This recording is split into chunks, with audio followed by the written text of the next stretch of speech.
ବର୍ତ୍ତମାନ ସନ୍ଧାନ ଲାଇଭ ଏବଂ ଅନନ୍ତ କୃପା ଆମେ ସିଧାସଳଖ ପଞ୍ଚାୟତିକ ଗୁପ୍ତ କ୍ଷେତ୍ର ଆପଣମାନେ ଦେଖୁଥିବେ। ଇଏ ହଉଛି ଯୋଉ ଦେବଦାରୁ ବୃକ୍ଷ ଦେଖୁଛନ୍ତି ଆପଣ ମାନେ। ଏଠି ମା ତାରିଣୀଙ୍କର ଲୀଳା ଆରମ୍ଭ ହୋଇଥିଲା ପ୍ରାୟ 40 ବର୍ଷ 50 ବର୍ଷ ପୂର୍ବରୁ। ଆମ ସହିତ ଯିଏ ଏଠାକାର ସେବକ ଅଛନ୍ତି ତାଙ୍କ ସହିତ ସିଧାସଳଖ ଆଲୋଚନା କରିବା। ଆପଣଙ୍କ ପରିଚୟ ଆଗ ଟିକେ ଦିଅନ୍ତୁ। ମୋ ନାଁ ହଉଛି ରମେଶ ଜେନା, ଜାତି ପାରିଲ, ଗୋବରୀ ନଦୀ କୂଳ, ମାଙ୍କର ପୀଠ। ଇଏ ପ୍ରଥମ ଏଇ ଜାଗାରେ ଆମେ ମା ଯେତେବେଳେ ଆବିର୍ଭାବ ହେଲେ, ହୁଙ୍କା ବି ଅଛି। କୋଉ ଜାଗାରେ ଥିଲା? ଏଇ ଜାଗାରେ ହେଇଛି ହୁଙ୍କା ଅଛି, ଷଣ୍ଢ ଭାଙ୍ଗି ଦେଇଛି। ତା ଆଗଟା ସେ ପୁଣି ଆଉ ଗୋଟା ସେଠି ହୁଙ୍କା ଅଛି, ଏଠି ବି ହୁଙ୍କା ଥିଲା। ଏଇ ସମୟରେ ଯେତେବେଳେ ମା ଯେତେବେଳେ ଆବିର୍ଭାବ ହେଲେ, କେତେ ବର୍ଷ ତଳର କଥା ଏଇଟା? ଏଟା ହଉଛି 2008 ମସିହାର। ଆଚ୍ଛା ଆଚ୍ଛା ଆଚ୍ଛା।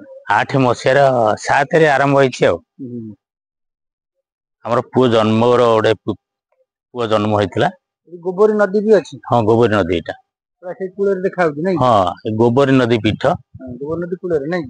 ଗୋବରୀ ନଦୀ କୂଳରେ ଅଛି ବିଭିନ୍ନ ପ୍ରକାର ଅଛି। ସାହାଡା ବୃକ୍ଷ ବି ଦେଖା ହଉଛି ଏଠି। ହଁ, ସାହାରା ବୃକ୍ଷ ଅଛି। ଦେବଦାରୁ ଦୁଇଟି ଦେବଦାରୁ। ହଁ, ଦେବଦାରୁ ଅଛନ୍ତି। 3ଟା ଗଛ ଅଛି ଏଠି, 3ଟି ଗଛ। ଆଉ ଗୋଟେ ଏ ଦିଟା ଦେବଦାରୁ, ଏଇଟା ତାପରେ ଏଠି ତିଆରି ହଉଛି। 2007ରେ କଣ ହେଲା? 2007ରେ ଏଇଟା ମାଙ୍କର ଆବିର୍ଭାବ ହେଲେ। ହେଲା ପରେ ସେଠୁ ମା ସେଠୁ ସ୍ୱପ୍ନାଗତି କଲେ। କାହାକୁ? ମତେ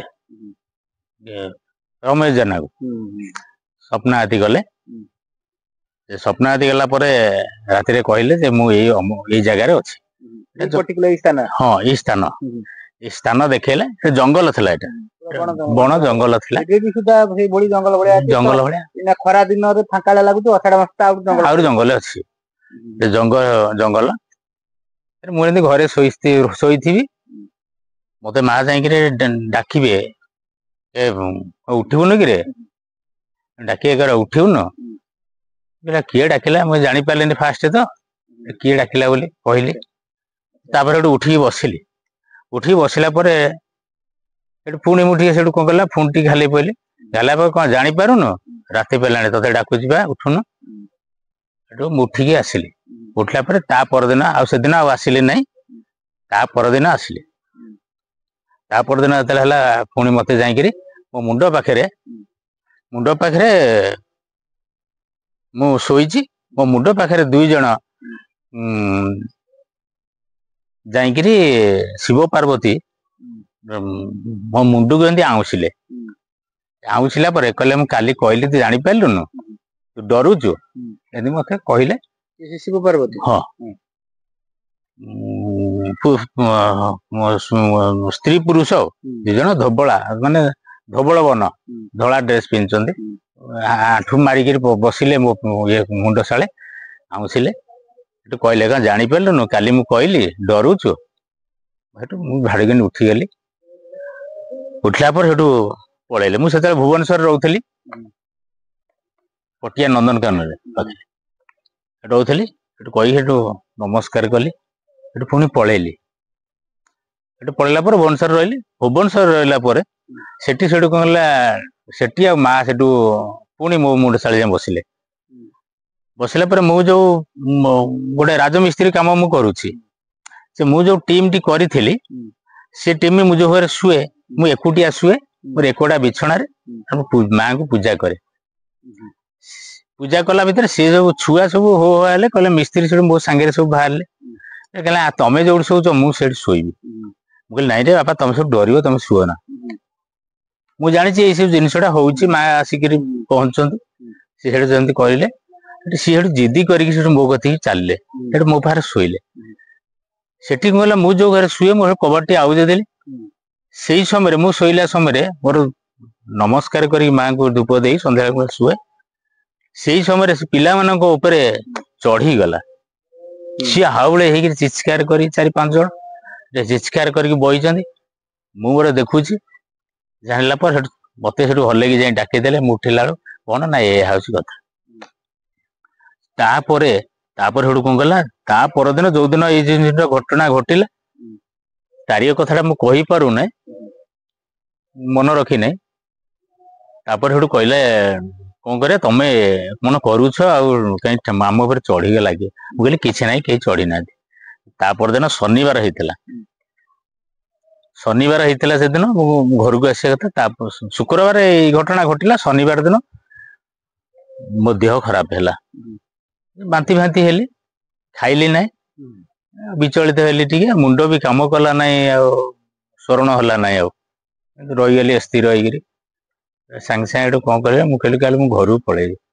ଘରକୁ ଯେତେବେଳେ ବାହାରିଛି ଆସିବା ପାଇଁ, ଘରକୁ ଆସିଲି, ମୋ ପଛେ ପଛେ ମୁଁ ସାରିଲି, ମା ମୋ ପଛେ ପଛେ ଆସିଲେ। ମୁଁ ଜାଣିପାରିଲି ଯେ ଝୁମ୍ ଝୁମ୍ ଶବ୍ଦ ହେଉଛି ମୋ ପଛେ ପଛେ ମୁଁ ଯାଉଛି, ଯେତେବେଳେ ମୋ ଝୁମ୍ ଝୁମ୍ ଶବ୍ଦଟା ମୁଁ ଖାଲି ଶୁଣୁଛି ଯେ ମୋ ସାଙ୍ଗରେ ଗୋଟେ କିଏ ଆଉଛି।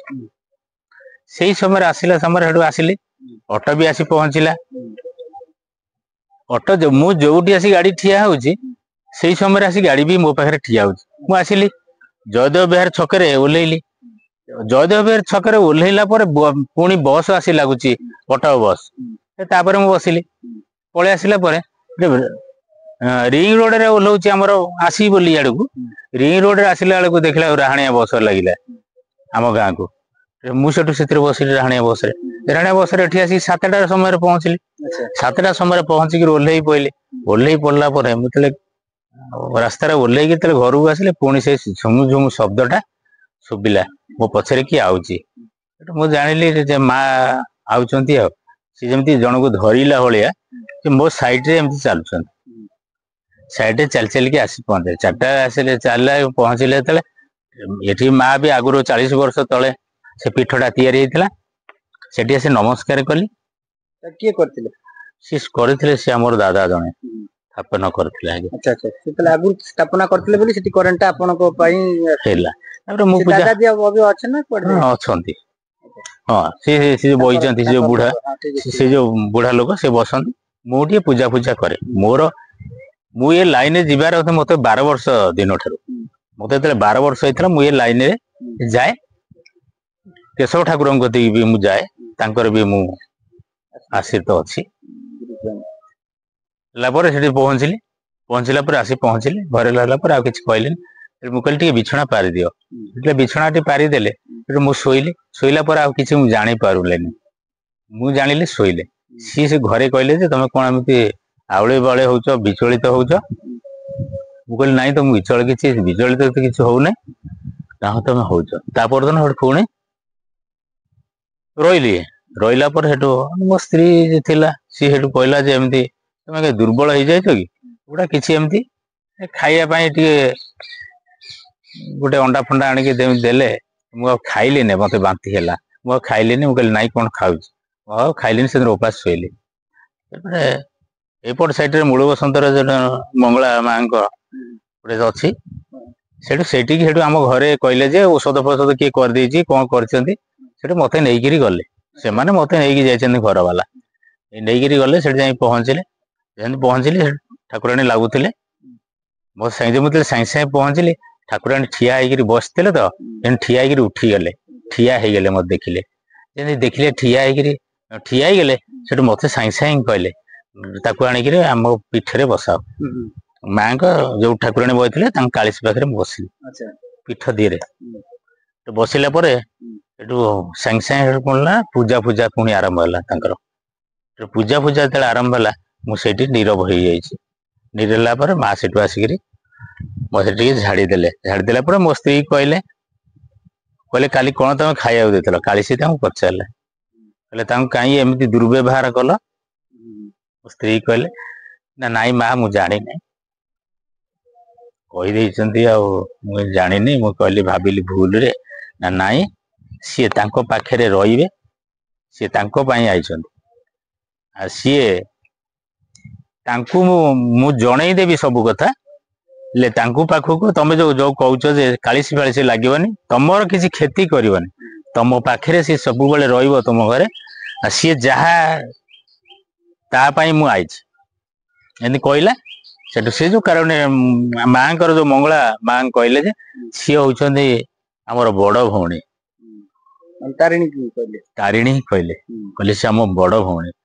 ମୋ ସ୍ତ୍ରୀ ବି କହିଲା କଣ ତାରିଣୀ ମା କହିଲା ମଙ୍ଗଳା ଠାରୁ କଣ ବଡ, ଏମିତି ମୋ ସ୍ତ୍ରୀ କହିଲା। କହିଲା ନାଇଁ ନାଇଁ, ସିଏ ହଉଛି ମା ବଡ ଭଉଣୀ କିଏ ଜାଣିପାରୁନା କହିଲେ ଇଏ ହଉଛି ମା, ତାଙ୍କର ହଉଛି ଦଶ ଅବତାର, ଇଏ ହଉଛି ମା କାଳୀ। ସେଠୁ କହିଲେ ମୋ ସ୍ତ୍ରୀ ସେଠୁ ଛାନିଆ ହେଇଗଲା। ଛାନିଆ ହେଇକିରି କଣ ହବ କଣ ନାହିଁ ଏମିତି କହିଲା ତ, କହିଲା ସେଠୁ କି ଅଲିଆ ପଇଲା, କହିଲା ତୋର କିଛି କ୍ଷତି କରିବନି ଯା। ସେଠୁ ଟିକେ ଦେଲେ, ଧଣ୍ଡା ଫଣ୍ଡା ଦେଲେ, ଝାଡି ଝୁଡି ଦେଲେ, ସେଠୁ ଟିକେ ଭଲ ହେଲା। ମତେ ସେଠୁ ଲୋକ ନେଇକିରି ଆସିଲେ। ଆସିଲା ପରେ ସେଠୁ ମୁଁ ଟିକେ ଭଲ ଲାଗିଲା, ମୁଁ ପଳେଇ ଗଲି ଘରକୁ ଆସିଲି। ତାପରେ ମୁଁ ଟିକେ ପଳେଇ ଯାଇଥିଲି, ଗୋଟେ ରାଜମିସ୍ତ୍ରୀ ଲୋକ, ମୁଁ ମୋର କାମକୁ ପଳେଇଲି। କାମକୁ ପଳେଇଲା ପରେ ସେଇଦିନ ଶୁକ୍ରବାର, ପୁଣି ହେଇଥିଲା ଶୁକ୍ରବାର,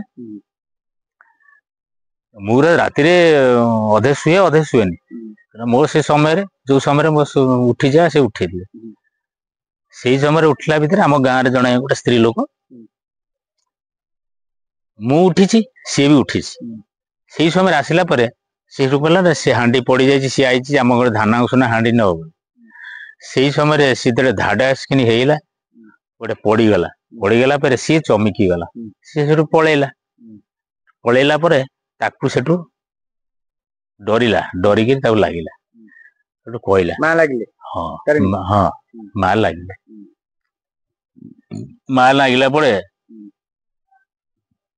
21 ଦିନ, ମାସେ 21 ଦିନ ତା ପାଖରେ ରହିଛନ୍ତି। ମାସେ 21 ଦିନ ହେଲା ପରେ ତାଙ୍କ ପାଖରୁ ପଳେଇଲେ ଛାଡିକି। ସେ ସବୁ ମତେ କହିଗଲେ ଯେ ଏଇ ବାପା ଏଇ ଜିନିଷଟା କରିବୁ, ଏଇ ଜିନିଷ ତୁ ଯୋଉଠି ଥିବୁ ମୁଁ ତୋ ପଛରେ ଅଛି, ମୁଁ ତୋ ସାଙ୍ଗରେ ଅଛି, ମୁଁ ସବୁଦିନେ ତୁ ମତେ ଯାହା ଦେ, ତୁ ଫୁଲ ଦେ, ପାଣି ଦେ, ଯାହା ଦେ, ତୁ ମତେ ପୂଜା କରିବୁ। ମନ୍ଦିର ମଧ୍ୟ ତୋଳା ହେଇଛି। ହଁ ଆମେ ଯିବା ଦେଖିବା। ଏଠି ଯୋଉ କହୁଥିଲେ ଯୋଉ ଆସିକି ରହୁଥିଲେ ଏଇଠି, ହଁ ଏଇଟା ହଉଛି ପ୍ରଥମ ପୀଠଟା। ଅଧିଆ ପଡିଥିଲେ। ହଁ ଏଠି ଯୋଉ ଅଲିଆ ପଡିଥିଲି, ଏଠି ରାତି 4ଟାରେ ଆସେ, ସେ ମତେ ଡାକନ୍ତି। ଏଠି ଏଟା ଜଙ୍ଗଲ ଥିଲା ଏ ଏରିଆରେ। ଏଇ ଜଙ୍ଗଲ ଟା ପୁରା ଏମିତି ଏଠି ଗୋଟେ କଣ୍ଟା ଫଣ୍ଟା ଥିଲା। ଏଠି ଆସେ, ମୁଁ ଏଠି ଗଳିକିରି ଏଠି ମତେ ଡାକି ଏମିତି ମୋ ସାଙ୍ଗେ ସାଙ୍ଗେ ଆସିବ, ମୁଁ ଆଗରେ ଚାଲିବ। ମୁଁ ଡର ଭୟ ତ କିଛି କଲିନି, ମୁଁ ତ ଜାଣିଲି ସିଏ ଆଗରେ ଚାଲିବ, ମୋ ପଛରେ ଚାଲିବି। ସେଇଠି ଆସି ବ୍ରେକ୍ ହେଇଯିବ, ଏଠି ଆସିବି, ମୁଁ ଗାଧେଇବାକୁ ଯିବି। ଗାଧେଇକି ଆସି ଏଠି ଅଲିଆ ପଡେ, 2 ଘଣ୍ଟା ଅଲିଆ ପଡିବେ, ଅଲିଆ ପଡେ ପୁଣି ପଳେଇ ଯାଏ। ଏମିତି ହେଲା ପରେ କେତେ ଦିନ ସେଟା? 21 ଦିନ ଅଲିଆ ପଇଲି। ଘରୁ ଯାଇକି ଡାକନ୍ତି ରାତିରେ? ହଁ ହଁ, ସିଏ ମତେ ଡାକିଦବ।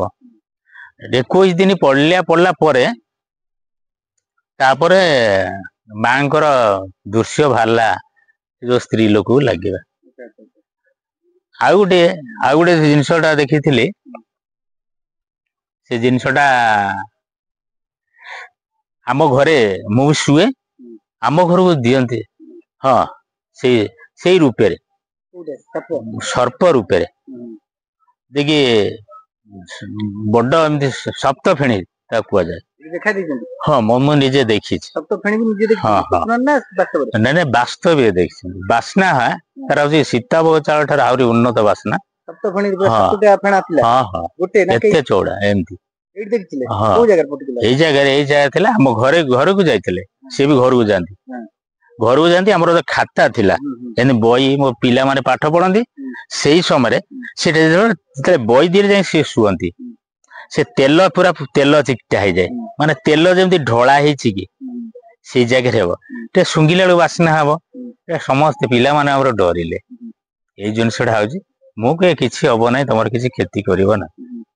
ଏମିତି ଏଇ ସବୁ ଜିନିଷ ଏମିତି ହେଇକିରି କେତେ ଦିନ ଭଳିଆ ସେ ସପ୍ତଫେଣୀ ଯାଇକି ଦେଖା ଦର୍ଶନ ଦେଲେ? ରହିଲେ ସେଇ ସମୟରେ ମୋ ପାଖରେ ରହିଲେ ମାସେ ରହିଲେ। ତାପରେ ଆଉ ଆସିଲେନି? ମାସେ ରହିଲା ପରେ ଆମର ଭାଉଜ ଯିଏ ଥିଲେ, ସେ ଟିକେ ଡରିଲେ।